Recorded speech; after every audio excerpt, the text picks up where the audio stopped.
Hi golfers, I'm West Bay Club Director of Instruction Katie Dahl. Today we're going to learn some strategies for difficult driving holes and how we can make them a little bit more approachable.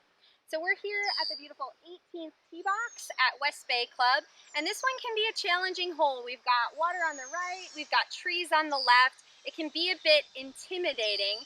Here are some strategies that can help you to do better on a hole like this.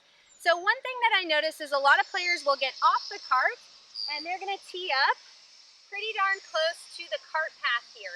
Now on this hole, that's going to expose me to a lot of this water. So one of the things you can do is actually tee up on the other side of the box, and now I'm shooting away from the water a little bit. So I want you to experiment with that. Depending on what your ball flight is, you may find one side of the tee box a better visual for you and which way the hole curves. So I'm going to set up on this right side. And the other thing I'm going to do is pick a very specific target. So I see a lot of golfers, when there's a scary hazard, they see that water, there's a tendency to overcompensate with their aim.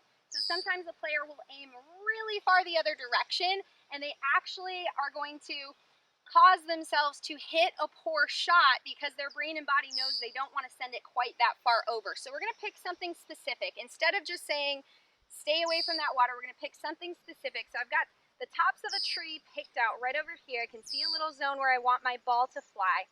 And the third thing we're going to do, and this one's really important, is make sure that we swing free. Anytime we have a tighter visual of where we need that ball to go, it can often cause some tension in our arms and the forcing or guiding of our club through impact. Anytime we try to steer or guide the shot, the ball usually doesn't go straight. So in my practice swing, I'm going to focus on making a very free-flowing swing with a good tempo. So I'm going to feel nice and free and loose in that practice swing. I'm going to focus on my specific small target, where I want to go. A nice little breath before I hit, and waggle of the club is a great way to make sure that I don't have too much tension in my arms and body. And I'm going to let it go in my swing. So I want you to try these strategies whenever you're on a difficult driving hole. It might even be a hole that's easy for some players but causes you anxiety or trouble on the tee. First, look at where you can tee up, because sometimes there's a different option than what might come most natural.